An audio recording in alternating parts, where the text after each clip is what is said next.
Hi hello friends, എല്ലാ കൂട്ടുകാർക്കും പുതിയൊരു റിവ്യൂയിലേക്ക് സ്വാഗതം.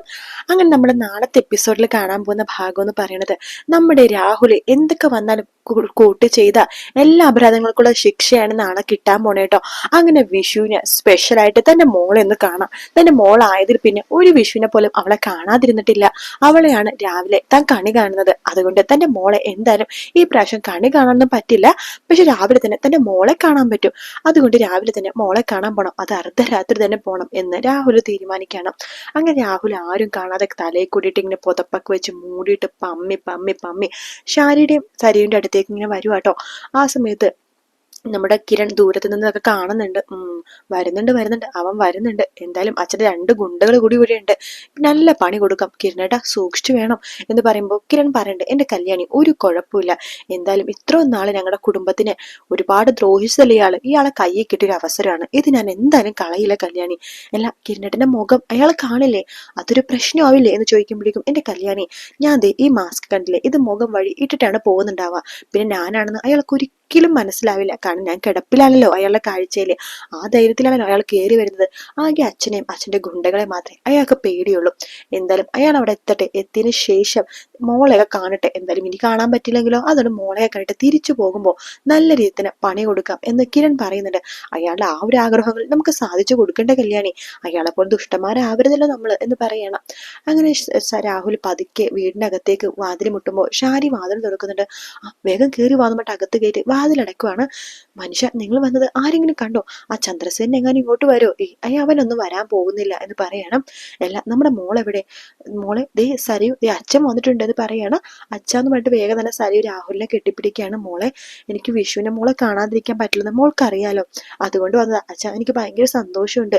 കാരണം അച്ഛൻ എന്നെ ഒരുപാട് കുറ്റപ്പെടുത്തിയിട്ടുണ്ട്. അച്ഛനെ കാണാൻ വേണ്ടി ഇത്ര റിസ്ക് എടുത്ത് വന്നല്ലോ. അത് മാത്രല്ല, അപ്പുറത്തെ കിരണിനാണെങ്കിൽ അച്ഛൻ കിടന്ന കിടപ്പ് അങ്ങനെ തന്നെ കിടത്തിയല്ലോ. അവനെ ഞങ്ങൾ കാണാൻ പോയായിരുന്നു. ജഡം കിടക്കുന്ന പോലെ അവൻ മുകളിലേക്ക് ഇങ്ങനെ നോക്കി കിടക്കുവാണ്. ആരെയും ഓർമ്മയില്ല, ഒന്നുമില്ല. അത് കാണാൻ തന്നെ ഒരു പ്രത്യേക രസമാണ് അച്ഛാ.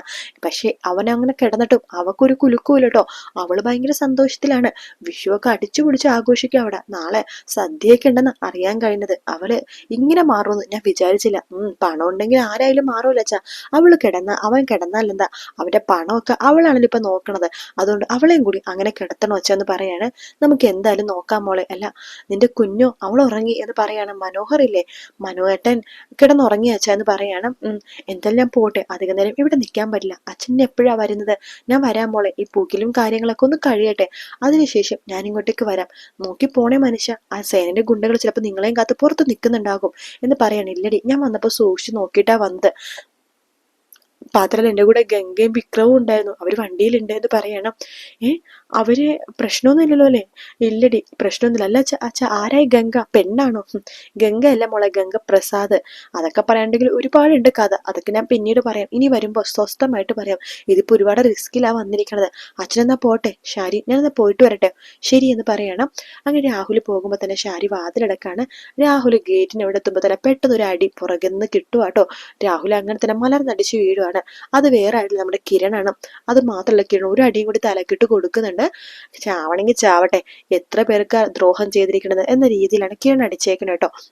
അങ്ങനെ രാവിലെ നേരം വിളക്കുമ്പോൾ തന്നെ ഷാരിയും സരിയും വാതിൽ തുറക്കാണ്. കണിയൊക്കെ കണ്ടിട്ട് വാതിൽ തുറക്കുമ്പോഴേക്കും ഷാരി ഞെട്ടിപ്പോണം. അയ്യോ മോളെ, ഓടി വാ മോളെ, ഓടി വാ എന്ന് പറഞ്ഞ് വിളിക്കുകയാണ്. എന്താ അമ്മേ?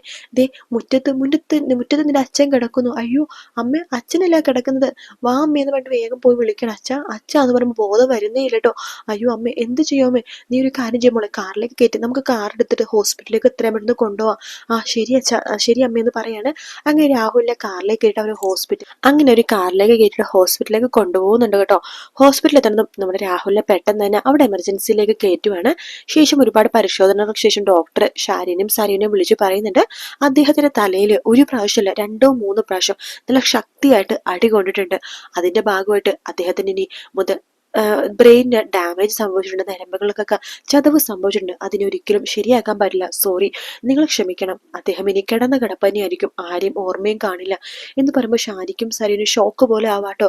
ഡോക്ടർ എന്തൊക്കെയാ പറഞ്ഞത്, വേറെ ഏതെങ്കിലും ഹോസ്പിറ്റലിൽ കൊണ്ടുപോയാൽ ശരിയാവോ? ഞാൻ പറഞ്ഞില്ലേ അദ്ദേഹത്തിന്റെ ബ്രെയിനിനാണ് കുഴപ്പം സംഭവിച്ചിരിക്കുന്നത്, ശരീരത്തിനാണെങ്കിൽ നമുക്ക് എന്തിനു ചെയ്യായിരുന്നു, ഇത് നരമ്പിന് ശരിക്കും ക്ഷതമേറ്റിരിക്കുകയാണ്, ഇനി ഒന്നും പറ്റില്ല, ഇനി വല്ല ആയുർവേദത്തിലെ ചികിത്സയിൽ എങ്ങനെ നോക്ക്, പക്ഷെ അതിന് ഒന്നും ചാൻസ് 1% പോലും ഇല്ല എന്നൊക്കെ ഡോക്ടർ പറയാണ്. ഇനിയിപ്പോ ഇവിടെ കിടത്തിയിട്ടും കാര്യമില്ല, എന്തായാലും പുറമെ മുറിവും കാര്യങ്ങളൊന്നും ഇല്ലല്ലോ, അതുകൊണ്ട് ഡിസ്ചാർജ് ചെയ്ത് തരാം, മരുന്നും കാര്യങ്ങളൊക്കെ തരാം എന്നൊക്കെ പറഞ്ഞു കൊടുക്കണം. അങ്ങനെ രാഹുലിനെ ആംബുലൻസിൽ തന്നെ വീട്ടിലേക്ക് കൊണ്ടുവരാട്ടോ. അത് നമ്മുടെ കിരണും കല്യാണിയൊക്കെ ജനല് വഴി കാണുന്നുണ്ട്.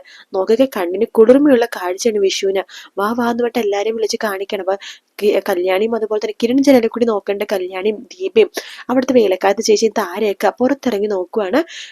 ഷാരിയും സരിയും കരഞ്ഞുകൊണ്ട് രാഹുലിനെ പുറത്തേക്ക് എടുക്കുവാട്ടോ. രാഹുലാണെങ്കിൽ ആരും ഓർമ്മയില്ല, ഒന്നും ഓർമ്മയില്ല, കണ്ണു തുറന്ന് അങ്ങനെ കിടക്കുവാണ്. അങ്ങനെ രാഹുലിനെ അകത്തേക്ക് കയറ്റുന്നുണ്ട്. അച്ഛ അച്ഛ എന്ന് പറഞ്ഞിട്ട് സരിയു വിളിക്കുന്നുണ്ടെങ്കിലും രാഹുൽ ഒന്നും തന്നെ കേൾക്കുന്നില്ല. ഷാരി പറഞ്ഞിട്ട്, മോളെ അപ്പുറത്ത് ആ കിരൺ കിടക്കുന്ന പോലെ തന്നെയാണല്ലോ മോളെ നിന്റെ അച്ഛനും കിടക്കുന്നത്. അതേമേ, ഇത് ചെയ്തത് അയാൾ തന്നെയാ, ആ ചന്ദ്രസേനൻ.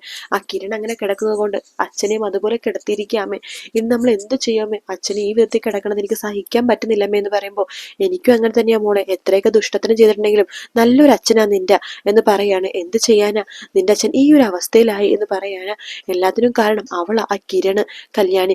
അവരെ ഞാൻ വെച്ചേക്കില്ല, അമ്മ നോക്കിക്കാൻ ഇതിന്റെ പകരം വീട്ടിരിക്കുമ്പോളെ, ഇപ്പൊ നീ അങ്ങോട്ടേക്ക് പോകണ്ട, വെറുതെ പ്രശ്നമാകുമെന്ന് പറയുന്നത്. ഇപ്പൊ ചന്ദ്രസേന എങ്ങാനും അവിടെ എങ്ങാനും ഉണ്ടെങ്കിൽ പ്രശ്നമാകും. ഇനി നമ്മൾ ആരെയമ്മ പേടിക്കണത്, അച്ഛൻ ഇങ്ങനെ കിടക്കുന്നു, ഇനി നമ്മൾ ആരെ എന്തിനാ പേടിക്കണത് എന്നൊക്കെ ചോദിക്കുകയാണ് മോളെ. എന്നാലും വേണ്ട, അങ്ങോട്ടേക്ക് പോകണ്ടെന്ന് പറയാണ്. അങ്ങനെ സരിയോ അതൊന്നും മൈൻഡ് ചെയ്യുന്നില്ല, അങ്ങോട്ടേക്ക് പോവാണ്. കല്യാണിനെ വിളിക്കുന്നുണ്ട്. എന്റെ അച്ഛനെ കിടത്തിയപ്പോ നിങ്ങൾക്കൊക്കെ സന്തോഷമായല്ലേ, നിങ്ങളൊക്കെ ചിരിക്കുവാണല്ലേ എന്ന് പറയുമ്പോൾ കല്യാണി പറയണ്ടേ, എടി എന്റെ കിരണേട്ടൻ ഇങ്ങനെ കിടക്കുമ്പോ നീയൊക്കെ ഇവിടെ കാണാൻ വന്നിരുന്നു, എന്നിട്ട് നിങ്ങൾ ഭയങ്കര സന്തോഷത്തിലാണല്ലോ തിരിച്ചു പോയത്, അതുപോലെ ഞാനും എന്റെ അമ്മയും താരാന്റിയൊക്കെ അങ്ങോട്ടേക്ക് വരുന്നുണ്ട് നിന്റെ അച്ഛനെ കാണാൻ വേണ്ടിട്ട്, നിങ്ങളെ സന്തോഷിക്കണ പോലെ സന്തോഷിക്കാനൊന്നും കേട്ടോ, വെറുതെ ഒന്ന് ആ കിടപ്പ് കാണാനായിട്ട് എന്നൊക്കെ പറഞ്ഞ കല്യാണി കളിയാക്കി വിടുവാട്ടോ. ശേഷം നമ്മുടെ സരിയു തിരിച്ച് വീട്ടിലേക്ക് വന്നിട്ട് ഷാരി അടുത്ത് പറയണ്ട, അമ്മ പേടിക്കൊന്നും വേണ്ട കേട്ടോ, അച്ഛന് അമേരിക്കയിലേക്ക് കൊണ്ടുപോകാം, അവിടെ നല്ല ഹോസ്പിറ്റലുകളൊക്കെ ഉണ്ടാവും, മനുവേട്ടനോട് ഞാൻ പറയാം എന്ന് പറയുമ്പോ ഷാരിക്ക് പുച്ഛവും വിഷമവും ഒക്കെ തോന്നുന്നുണ്ട്. മോളെ നീ ആദ്യം അമേരിക്കയിലേക്ക് പോ, എന്നിട്ട് ഞങ്ങളെ കൊണ്ടുപോയാൽ മതി. അമ്മ എന്താ ഇടക്കിടക്ക് അങ്ങനെ പറഞ്ഞത്, ഞാനെന്താ എന്റെ മനുവേട്ടൻ എന്നെ കൊണ്ടുപോയില്ലെന്നാണ് അമ്മ പറഞ്ഞതിന്റെ അർത്ഥം. മോളെ അങ്ങനെയല്ല ഞാൻ ഉദ്ദേശിച്ചത്, മോളെ അമേരിക്കയിൽ പോയി സുഖമായിട്ട് ജീവിക്കും, അതിനുശേഷം അച്ഛനെ കൊണ്ടുവരാം.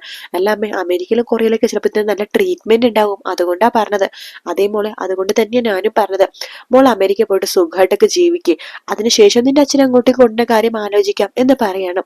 അങ്ങനെ നമ്മുടെ രാഹുലും കിടന്ന കിടപ്പ് അങ്ങനെ കിടക്കാണ്. പക്ഷെ ഗംഗപ്രസാദ് അങ്ങനെ ഇങ്ങനെയൊന്നും പിടിവിടില്ല കേട്ടോ. അടുത്ത ടാർഗറ്റ് കല്യാണിയാണ്. കല്യാണിനെ എങ്ങനെയെങ്കിലൊക്കെ കിടത്തണം എന്നൊരു വിചാരമാണ് ഗംഗപ്രസാദിന്. കിരണിനുള്ള ആ ഒരു പ്ലാൻ പൊളിഞ്ഞു പോയെന്ന് ഗംഗപ്രസാദിന് അറിയില്ലല്ലോ. പക്ഷെ കല്യാണിക്കുള്ള പ്ലാന് എന്തെങ്കിലുമൊക്കെ ഒന്ന് ഗംഗപ്രസാദിന് സന്തോഷം തരുന്ന രീതിയിൽ എന്തൊക്കെയോ ആവുന്നുണ്ട് കേട്ടോ. എന്താ നമുക്ക് കാത്തിരുന്ന് കാണാം.